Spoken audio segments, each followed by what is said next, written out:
Hello, and welcome to another episode of the BSB Pastoral Podcast. I am Darren Goode, Deputy Head for Pastoral and Inclusion in Secondary at the British School of Bucharest. On this podcast, we discuss all things pastoral, from safeguarding to well-being to pupil welfare. If you have not listened to episode 1, I suggest you check it out. We have Anne-Marie Christian, who's an international safeguarding expert, as our special guest. There's tons of information for parents and teachers alike. In today's episode, the topic is anxiety. And there are 2 key questions I want to dive into in this episode. The first one is, what is anxiety? And I really want to be clear about a definition that we can all understand. That's simple. And the second really important one is, how can we manage anxiety? So I do want to begin by stating that I am not a mental health professional. My primary professional title is Deputy Head Teacher for Pastoral Care and Inclusion. I do have a level 3 mental health first aid qualification, but that does not make me an expert by any means. I am, however, an educator who is very much interested in student welfare, well-being and safeguarding. In my work, I come across various students who experience anxiety, and my first action is to ensure they get the support that they need. That could be a school counsellor, could be an external assessment, or it could be a referral to a mental health professional. This is where the role of families plays a vital role in ensuring that a young person gets the support that they need. So, our first question is, what is anxiety? According to the National Institute of Health, anxiety may be defined as an apprehension, tension, or uneasiness that stems from the anticipation of danger, which may be internal or external. So, as I was reading that definition there, a few words really stood out to me. The first one was tension. If you imagine it as this anxious space between you, i.e. the person experiencing anxiety, and the actual event itself. It's the fact that one is suspended in a state of tension. So if you picture in your mind's eye, you've got yourself, and then you've got a space, and then you've got the event. And in that space, your mind could be conjuring up all sorts of permutations of how things might turn out, what might happen, how might this conclude, what might happen in this particular instance. The second word that really stood out to me was anticipation. It's the fact that the event is yet to happen. In fact, the event may never happen. Take, for example, this scenario. I'm late for work once again, and I'm going to get fired. Sometimes we have a tendency to catastrophize things, or you think about this scenario. I'm struggling with a piece of homework, and I feel that I will never understand the topic. Sometimes our anxiety can give us a tendency to blow things out of proportion and kind of catastrophize events that may never happen. The second phrase that was really interesting was this idea of anticipated danger. So, if you like, this is the double-edged sword of anxiety. Being alert to danger is what actually keeps us alive. Anxiety, on a purely biological and existential level, is a tool of self-preservation. For example, you consider our ancestors on the foothills of the savannah, sort of trekking over. Becoming anxious when we see a predator spurs us into action. So we see a saber-toothed tiger, scary predator, bigger. I could be their lunch. We run. So anxiety is a good thing in one sense. And this is what I mean when I refer to the sort of double-edged sword of anxiety. Conversely, or what we call a maladaptive manifestation of anxiety could be, for example, I've got a test coming up and all the information is just going to disappear from my brain. In fact, I'm so anxious about this, I better not even walk into that test room. I've got to avoid it at all costs. And this becomes maladaptive, and it prevents us, or prevents the individual from facing the challenge. It prevents them from carrying out normal day-to-day activities, for example, getting on public transport or going to school or being in other public places.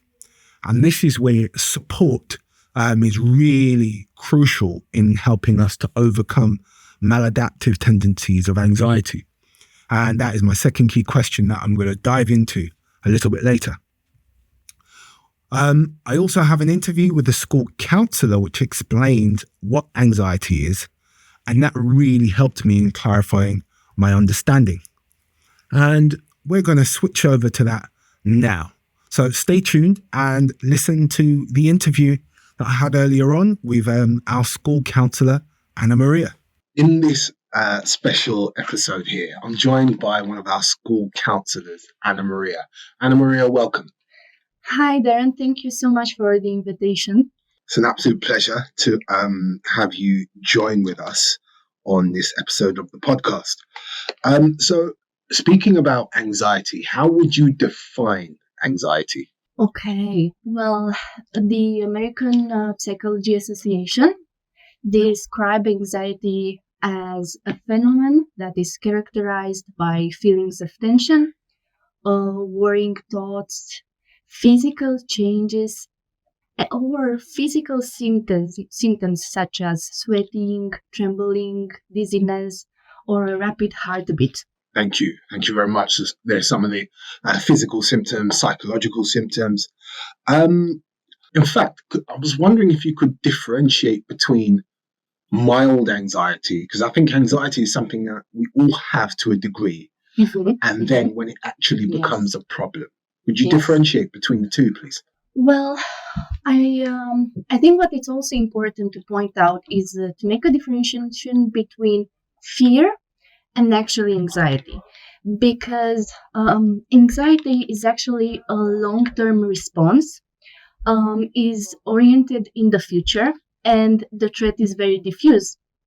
Whereas fear is something focused, it has a clear threat, and it has a short-term response.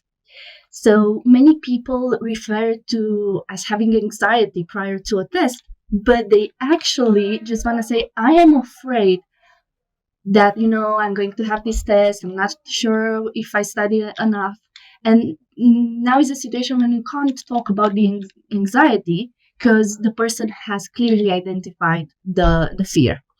I see. That's quite an important distinction, actually. Yes. Also, I think that you point out a very important aspect. Anxiety is also confused with the diagnosis of anxiety.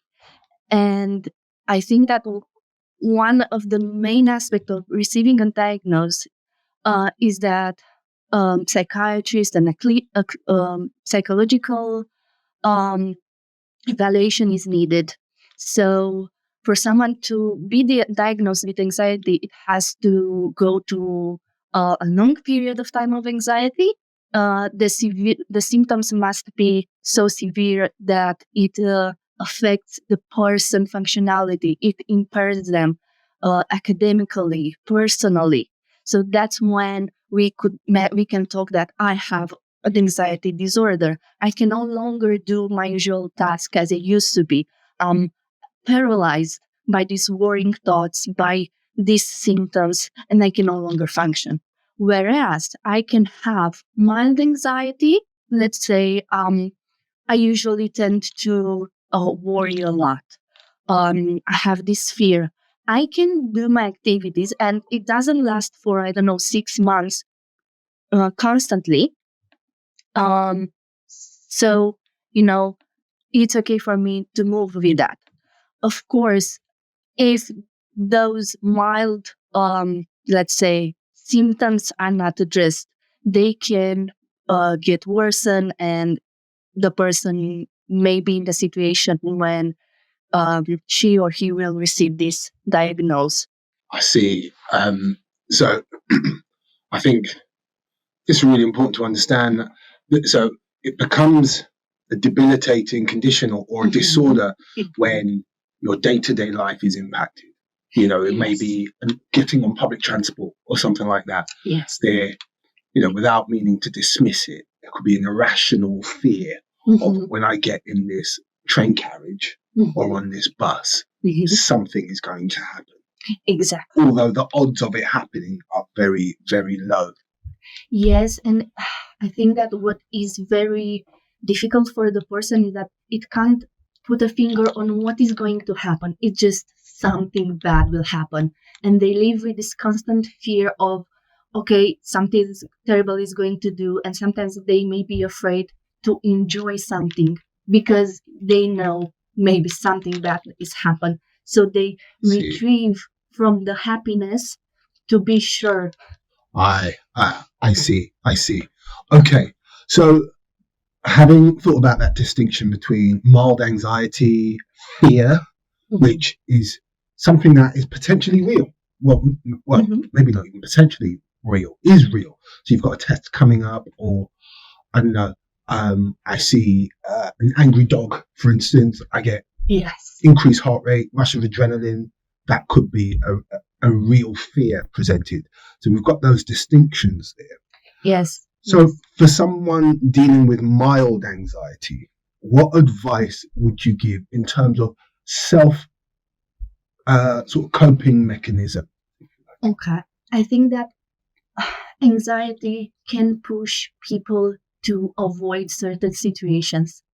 And it's like a little snowball that gather bigger and a bigger size. So one of the most important things is to have someone close whom they can talk with. It can be a parent, it can be a friend, and to communicate their worries and their feelings. I think that is a very valuable resource. Another part would be to have a moment with themselves and check how often is this happening, how badly it affects the way I want to do my work, my activities, or enjoy generally the life. That's quite a hard thing to do, isn't it? Being self-reflective. I think, would you be able to explore briefly how might parents encourage their children to become more self-reflective? Okay.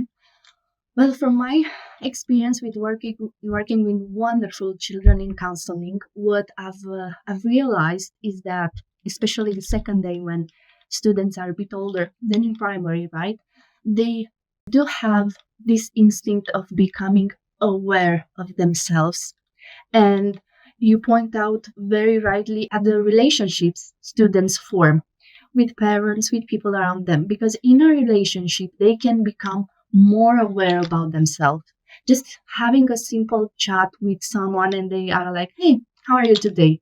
It's a question that maybe some answer mechanically, but it stays with you and ask yourself, okay, how am I really today? Or you will pass by someone and say, you look a bit sad today. Are you okay? That's why relationships are so important. They develop ourselves to be more aware of ourselves. And if you have a friend who's an introvert or you are an introvert yourself, you will have a natural tendency toward that. And of course, for extroverts is also true because they may reflect in their environment and in the people around them. Also, the relationship with the parent help the child have a deeper sense of them and helps them build a connection with themselves through that nurturing relationship they have. Yeah, that's really important because I know the question that often gets asked when children come home is, how was school?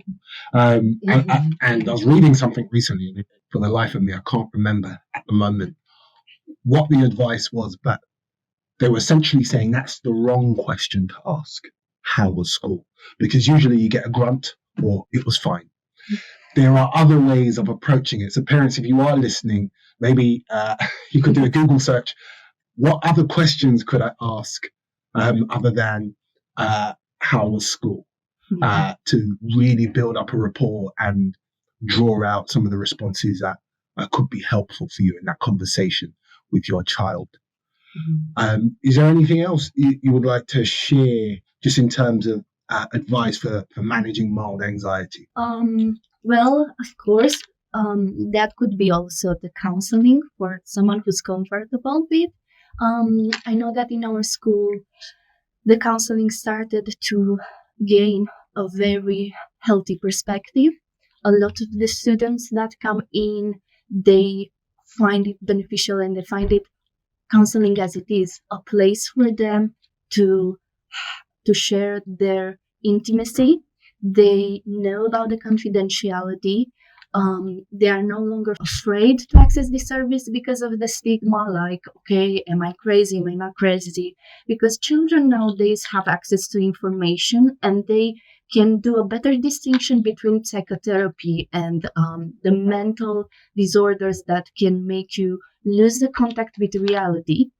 And that's following the label crazy, Right. versus having someone whom you can trust, whom you have a chemistry personally, and share and ask questions. So what I see is that students come to me with openness and curiosity, and they find like, okay, I'm struggling with this.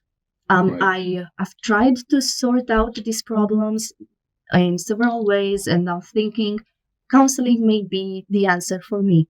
So, of course, I also recommend this method for them because it's something very punctual. Yeah. And generally to decrease anxiety and to have a good well-being, and to be able to proceed and perform in the task, because I think that students nowadays are challenged with workload from school, with dealing with extracurricular activities, and it's important for them to have those positive things in their life, wherever there is a hobby, or they just take a moment to relax and do nothing. And I think that's something quite important for them. And what I'm working with some of my students is to help them understand that the break, the pause, is as important as the training and the work you do. Because even the best athletes in the world, they need their break.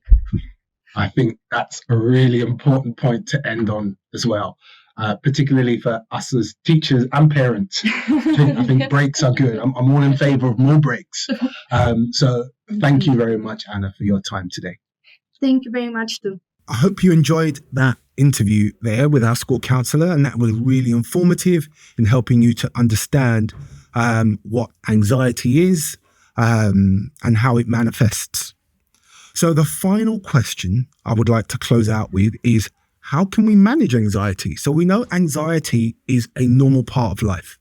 And, I think it's really important stating that there's nothing wrong with you if you experience a degree of anxiety. As I said, it's natural. It's what helps us to stay alive and preserve our existence. But we are aware that it can be maladaptive and prevent us from carrying out normal day-to-day activities. And as I said, I'm not a trained mental health professional, but here are 5 ways that you might use to manage anxiety. So firstly, mindfulness techniques. Mindfulness is the practice of being present, thinking about our current state. One of the benefits of this particular practice in helping us to overcome or manage anxiety is recentering us and bringing us back into that very moment that we're in now. As I mentioned before, anxiety is that tendency to anticipate and remain in a state of tension. You're thinking about what could be. By bringing yourself back to the present, you are no longer thinking about the outcomes. You're thinking about yourself now. So it could be a breathing activity. You're just bringing yourself back to the present moment, thinking about your breaths. And things like box breathing, really great technique. Belly breathing, which is a great technique. You can Google these things. There's a really great episode with Elmo on Sesame Street that talks about belly breathe. It's a fantastic song. The second technique you might want to practice is meditation. And again, that's a form of mindfulness in a sense, because you're bringing yourself back into the present. You're not meditating on future outcomes. You're meditating and focusing on the here and now. Sometimes visualization techniques is a form of meditation. You might be thinking of positive outcomes of your test. You might be picturing yourself as a really strong and resilient person that's able to face that thing that is causing you anxiety. Thirdly, speaking with a trained mental health professional can be very beneficial. That could be a counsellor, it could be a therapist, and it's really up to the individual and families to consider whether this is something that can support. You may be taken through a process of CBT, so cognitive behavioral therapy, where you're actually thinking about the event that is troubling you. Talk therapy is a really good technique as well, to be able to, just articulate what's making you anxious, and then coming up with strategies to overcome that. Small challenges incrementally would be the fourth example or technique that you might want to try. So that could be facing things in small doses. I've heard of techniques such as, somebody is arachnophobic, they have an anxiety or fear of spiders.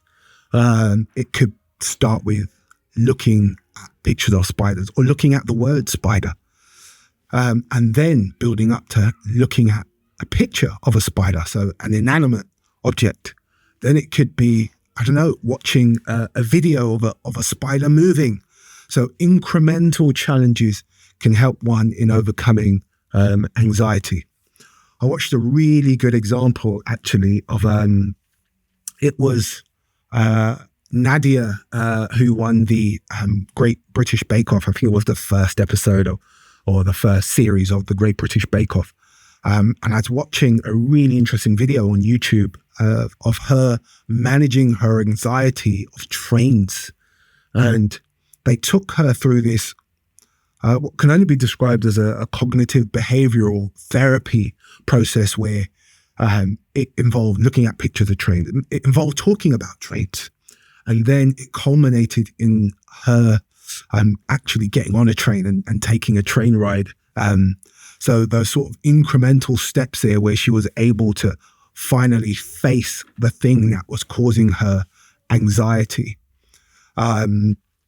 Finally, we'll finish with the fifth tip or technique, which is exercise and good sleep hygiene.